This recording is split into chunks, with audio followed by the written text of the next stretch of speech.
сөз. Көз алдарыңызда өздеріңіз көріп отырғандай қазақ күресінің ғылыми түрде өріс алуына еңбек сіңіріп жүрген Елемес Әлімханов көрсетілді. Сонымен біздің отандастарымыз қазір Иран балуандарымен ортаға шықпақ. Алғашқы болып Иран балуандары жарысты бастайтын болып отыр, және оларға қарсылас бірден біздің отандастарымыз. Махди Шатхан бастап келген бұл елдің азаматтары соңғы кездері қазақ күресін дамытуға ден қойып жүрген елден болып есептеледі. Сопханберди Сафари, мысалы, қазақ күресінен Иран чемпионы, Хамид Мурзаим, Мехди Вазири, Джафар Юнеси Бордж, біз атаған спортшылардың бәрі де өз елінде қазақ күресінен чемпион атанған азаматтар. Ал біздің азаматтарды көрдіңіздер: Абзал Арыстанбеков, Ерлан Естек, Ерсін Мұхамеджанов, Мұхит Тұрсынов және Бейбіт Ыстыбаев. 60 келіктер бастайды. Қызыл белбеудегі Иран елінің балуаны Сопханберди Сафари. Онымен күресетін қазақстандық балуан Абзал Арыстанбеков. Алғашқы таныстырылды Абзал Арыстанбеков және Сопханберди Сафари. Дәстүр бойынша төс қағыстырды. Бұл қазақ дәстүріне тән үлгі. Екінші жұп тыңдайық. Хамид Мырзай, Ерлан Естек, Астана қаласының балуаны.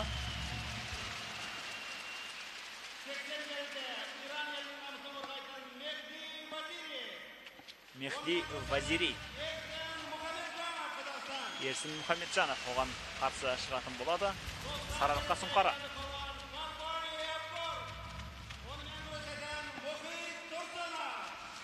Джафар Бордж оған қарсы Мұхит Тұрсынов көрсететін болады. Біздің Шалқардың жерлесі және Шалқар Мұхит туралы жақсы әңгімелер айтып беруге де дайын.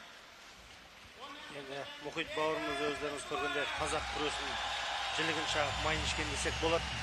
Енді көреміз, Иран палуандары да өте мықты палуандар, түрлерінен көрініп тұр. Енді біздің өзіміздің қазақ күресі болғаннан кейін қазақ жігіттері, біздің бауырларымыз өте жақсы өнер көрсетті деп ойлаймын. Қазір соңғы жұп Бейбіт Ыстыбаев пен Нәсер Сахрай Дәулетханов қол алысты. Ендеше қазір алғашқы болып 60 келі салмақтағы балуандарды ортаға шақыратын боламыз. Сопханберди Сафари. Сопханбердіге қал деп жатыр. Демек ол кілемде алғашқы болып біздің отандасымыз Абзал Арыстанбеков пен белдесетін болады. 60 келі салмақта қазақ күресінен жақында аяқталған Дәулет Тұрлыханов турнирінің жеңімпазы Абзал Арыстанбеков Иранның қазақ күресінен Парсы елінің чемпионы Сопханберди Сафаримен белдесетін болады. Төрешілер таныстырылуда.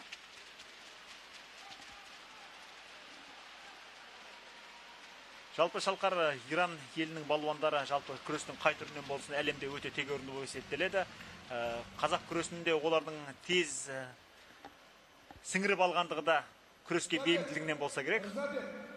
Қалай ойлайсың, ирандықтардың мүмкіндігі қалай болуы мүмкін бұл жарыста? Енді міне қазір өзіміз көріп отырмыз. Қазір өте тартысты күрес болады деп ойлаймын. Мен Иран палуандарын жаңа өзіңіз айтып өттіңіз, өте мықты палуандар. Бұлар да осы қазақ күресіне бір-екі жыл тартылса, бұлар да қазақ күресінде қатты меңгеріп алатын халық. Енді Иран палуандарын қазір күрестерін кілем үстінде көреміз. Құрметті көрермендер, сіздердің естеріңізге саламыз. Қазақ күресінен халықаралық Еуразия барысы турнирінің бас демеушісі Самұрық Қазына ұлттық әл-ауқат қоры акционерлік қоғамы және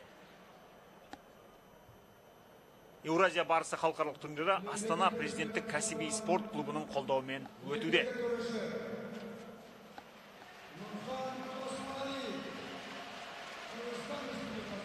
Сонымен кілемдегі төреші, халықаралық дәрежедегі төреші құлақ салайық қазір.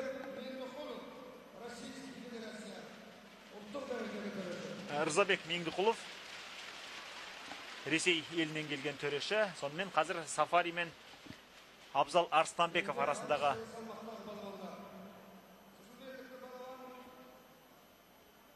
тартыс басталмақ. Сафари бойы 1,70 сантиметр. Біздің Абзалмен ортаға шығып отыр. Жарыстың бісмілласын осы екі азамат бастайды және жарыстың ары қарай қандай рухта жылжитынын да дәл осы белдесу анықтап бермек.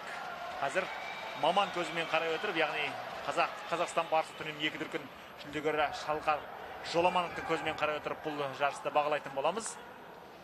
Иран палуандарын көрдіңіздер ғой. Қазақ күресінің қатты меңгермегені білініп тұр, бірақ сонда да белдіктен ұстап өте палуанды жақын тартып, мінекей таза жеңіс. Таза жеңіс.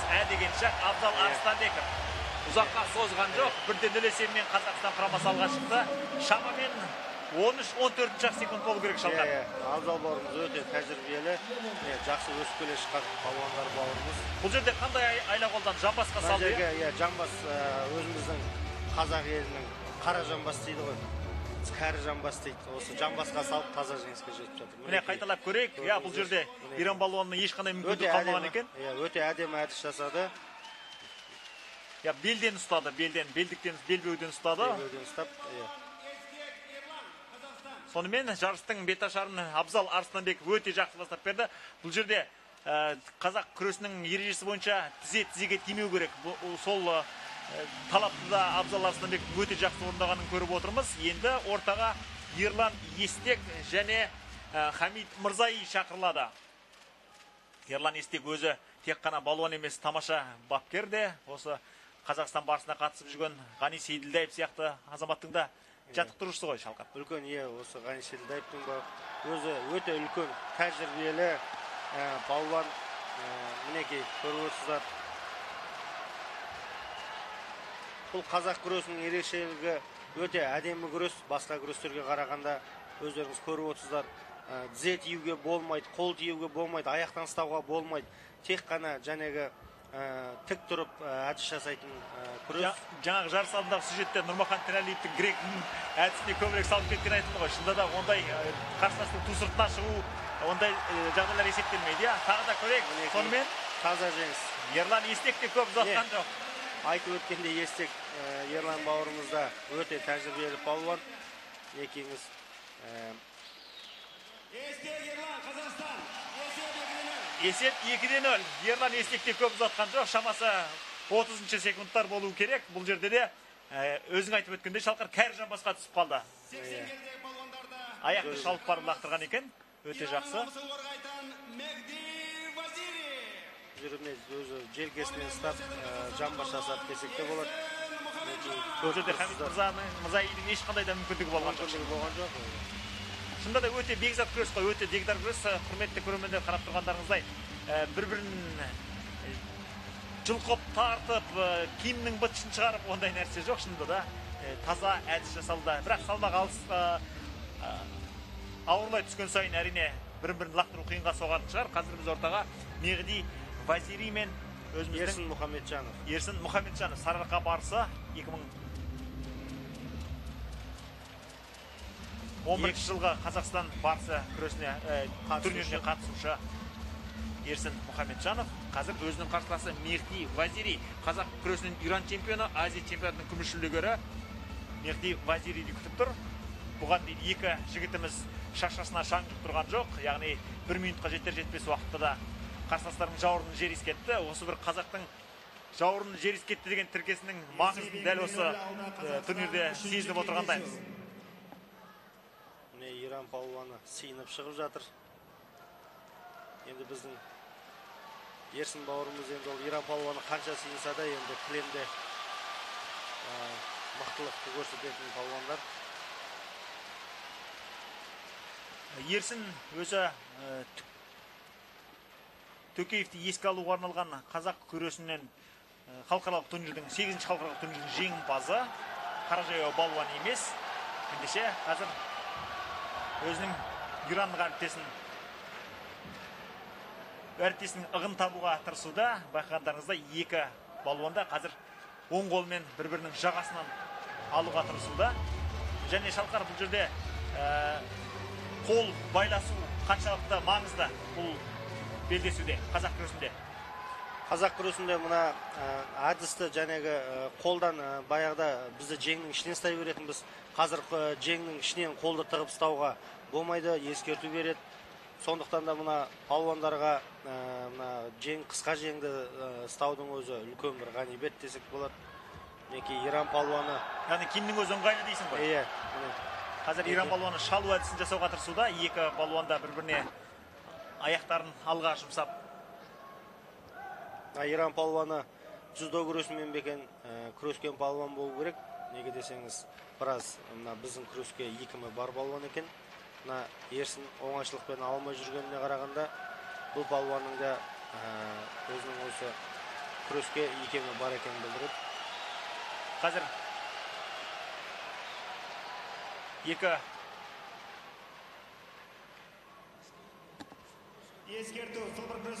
күрес сылбыр жүзген үшін ескерту беріп жатыр Ерсен бауырымызға.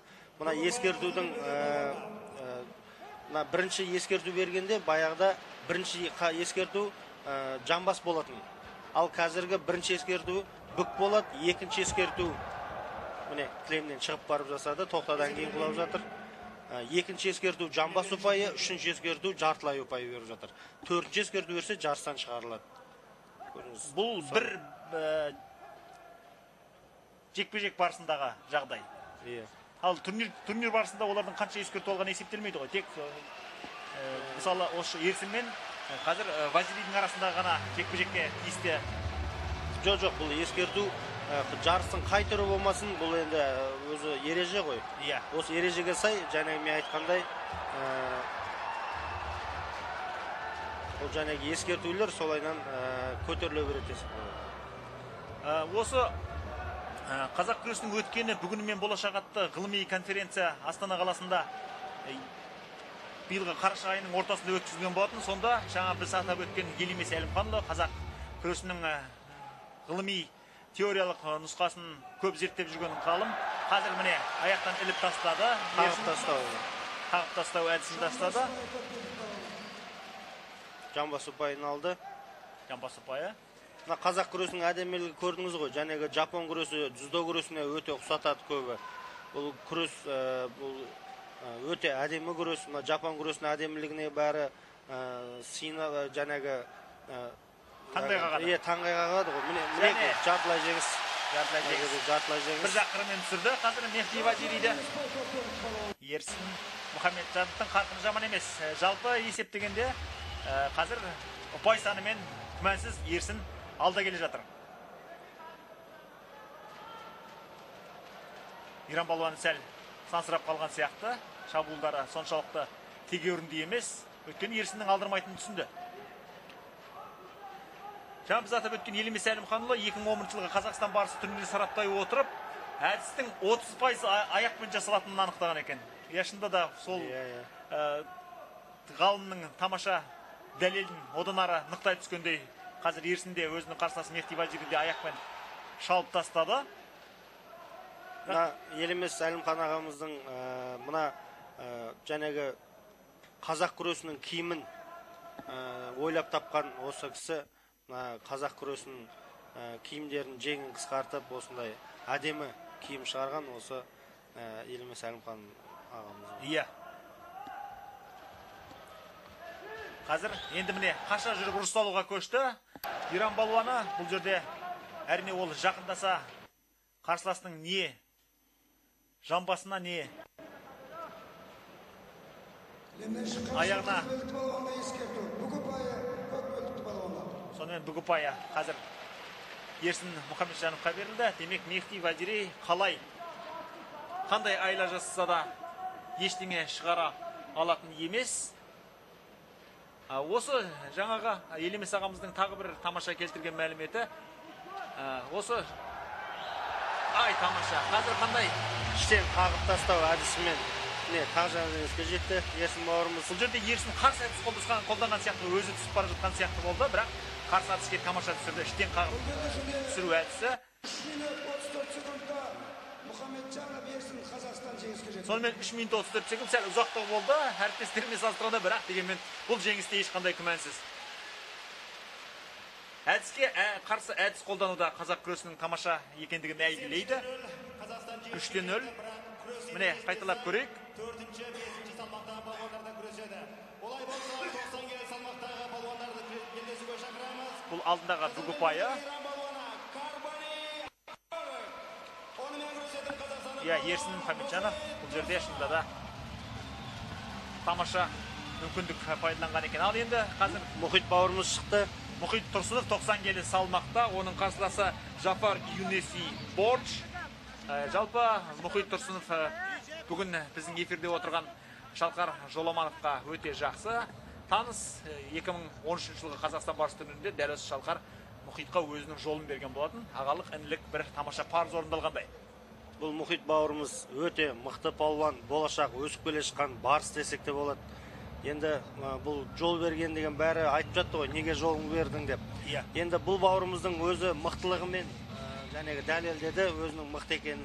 Неге десеңіз, алдыда осы Қазақстан біріншіліктерінде, Қазақстанда өтіп жатқан халықаралық дәрежедегі жарыстарда әрқашанда осы Мұхит бауырымыз біріншілікті алып жүрді. Енді болашақта осы бауырымыздан үміт күтеміз. Осы бауырымыз болашақта барыс болуға лайық палуан деп ойлаймын өзім. Енді көп мақтамайық, қазір мына Иран палуанымен белдесуде өзі де осы өз мықтылығын дәлелдер. Көріп бағайық. Шалқар, сол жарыстан бұрын бұл Мұхитта саған 2 рет жол бергені айтылады. Шында да шындыққа жанасады ғой ол сөзде. Демек, ағалық інілік бір сыйластық десек болар. Ал қазір Жафар Юнеси Борж алаңға ойнақтап шықты. Көрдіңіздер, біздің Мұхиттан бойы сәл қалыңқы. Бойы 1,80 см. Және қазақ күресінің Иран чемпионы. Демек, бұл да қаражау балуан емес. Қазір алыстан шола жүріп шабуыл жасауға кіріскен сияқты. Бірден жағаға жармасып жатқан жағдайы бар. Және қазір екі балуан тік тұрып тіресуде. Бұл жерде кім-кімнің қапысын табады деген әңгіме. Жафар Юнеси Борж кілемге қаншалықты сергек шыққанымен арны тез басылып қалғандай, өйткені Мұхит Тұрсынов оның қапысын табуға қазірден дайын. Және Иран балуаны қазір Мұхиттың өзін жұлқылаған сәтте сәл артқа кеткен түсіндіріп бағып жатқан сияқты, бірақ төреші оған назар аударған жоқ. Демек, бәрі де ережеге сай. Қазір байқағандарыңыздай Иран балуаны дзюдошылардың әдісіне салуға тырысуда, яғни көк желкеден ұстап лақтыруға тырысуда, және дәл сондай әдісті қазір Мұхитта қолданды. Екі спортшы аңдысуда. Және бұл жерде бізге сигналдың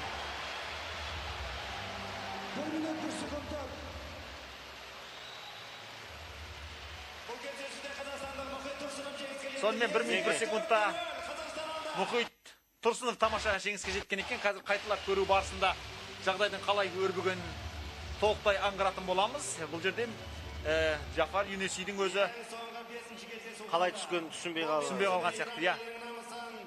Бұл жерде қапсырақ шақтап лақтырды. Бұл үшін де күш керек қой, Шалқар, солай емес пе? Әрине, бұл жерде өте қиын әдіс. Соны енді Мұхит бауырымыздың өзінің жәнегі өзінің мықтылығын дәлелдеп десе болады. Енді Бейбіт Ыстыбаев, Нәсер Сақай Дәулет Қаныққа қарсы шығатын болады. 2012 жылғы Қазақстан барысы қазір өте сергек шықты кілемге. Қарсыласта оңайдан емес сияқты. Шалқар, Бейбіттің мүмкіндігін қалай бағалайсың? Өзің белдесіп көрдің ғой, финалда белдесіп көрдің. Бейбіт бауырымыз дайындығы мықты секілді. Мына өзінің қазақ елінің алдында өзін тағы бір көрсетіп, біздің қазақ елінің барысы. Ал енді көрерік, мына Иран палуанында өте мықты палуан секілді. Міне бұлардың шығысының өзі бір бөлек секілді. Ал енді Бейбіт бауырымда енді мына Иран палуанымен күресін қазір бағалайық, қалай болады екен. Сәл еңселі көрінеді Бейбіт, және өзінің сүйікті әдістердің біріне салуға көшті. Және бұл жерде жартылай жеңіс иығымен түсірді. Қазір қарсыласын бұл жерде қара күшке салған сияқты. Өзі бейбіттің өзі сүйетін әдісі іштен қағып тастау. Енді бұл әдіске бейбітке жәнегі өзінің қолмен және желкесінен алса болды. Осы әдісті істеуге әрқашан дайын тұрады. Демек, бұл жерде қолдың қарымының күші керек қой, қалай дегенде жылқы үшінде. Өйткені бұл жерде үлкен адамға күш қуат кетеді, жәнегі әдістің өзін жасау үшін қанша. Енді бейбіт бауырымыздың жәнегі бұрылып лақтырудың өзі 140-150 килограмм палуандардың бұндай әдіс жасауы өте әдемі десек болады. Бүгі ұпайы берілді. Бүгі ұпайы. Дәулетхан ештеңе істей алатын емес. Енді шабуылдамаса есесі кететін толық түсінген сияқты. Бірақ бұл белдесуде, бұл командалық белдесуде қазақ балуандарының мінекейіңіз жамбас ұпайын беру керек. Иә, жамбасы бая айтқан, Шалқар айтқандай, бұл жерде аяқтан іш жағынан іліп тастауға тырысқан, бірақ Дәулетхан аяқты мейлінше кедергі жасап бақты, бірақ дегенмен 1 минутқа жетер-жетпес уақытта 3 бірдей әдіс жасауы біздің бейбіттің қанша деген шеберлігі жоғары екендігін паш етсе керек. Қазір бас тіресіп тұр. Мұндай жағдайда жарақат алып қалуы да мүмкін ғой. Бұл бас тірескенде жәнегіндей қатты басты бетке тіреуге болмайды. Негізі бетке тіреп жәнегі үйкелеп жатқан жағдайда ескерту алуы мүмкін. Қазақ күресінің бұл бір өзінің әдемілік күресінің түрі осы міне. Бейбітте қазір біраз ұпаймен ұтып жүргеннен кейін біраз көп қатты күш салып жатқан жоқ. Неге десеңіз, сонау Ираннан кеп тез ұтылып кетпесін деп жүрген шығар ішінен. Іштей өзінің қарсыласына құрмет қой сонда. Құрмет көрсетіп жүргенде шығар. Енді көріп тұрсыздар, қаншама халық айғайлап демеу көрсетіп отыр. Бейбіт бауырымызда асығар емес. Ол өзі бейбіт бауырымызда жайшылықтың өзінде ақ көңіл сондай сөйлеп оңай сабасынан шыға қоймайды ғой. Ал күреске келген кезде жәнегі өз түрін өзгертіп, және күреске деген өзінің жігерін жинаған кезде түрі мүлдем басқандай болып кетеді. Бұл да өз бір бейбіттің қасиеттерінің бірі. Енді құрметті көрермендер, өздеріңіз байқап тыңдап отырғандай, міне Қазақстан барысының финалында күрескен Шалқар өзінің қарсыласына осындай құрмет білдіріп отырса, демек бұл қазақ күресінің дегдарлығын паш ете түсетін тағы бір деталь болса керек. Яғни және тамаша әдіс. Бұл жерде тағы да таза жеңісі. Бейбіт Ыстыбаев 2012 жылғы Қазақстан барса сәл ұзатып алғаны болса, қарсыласының ешқандай мүмкіндігі жоқ екендігін біз байқаған болатынбыз. Және бұл жерде таза жеңіс. Бұл бейбіттің орындауында біз жамбас, бүк, жартылай жеңіс ұпайын бәрін көрген едік. Енді міне таза жеңіске де қол жеткізді. Бейбіт бауырымыз қазақ күресінің әдемілігінің қандай әдістері бар, бәрін көрсетіп шықты десек болады. Сонымен құрметті көрермендер, алғашқы кездесуде Қазақстан Иран 5-0, біздің 5 батырымызда, 5 палуанымызда қарсыластарын айқын басымдықпен ұтты. Бұл жерде әрине бірінші болып кілемге шыққан Абзал Арыстанбек тіпті 9-10 секундтың ішіндегі жеңіске жетті. Ал қалған азаматтарымыз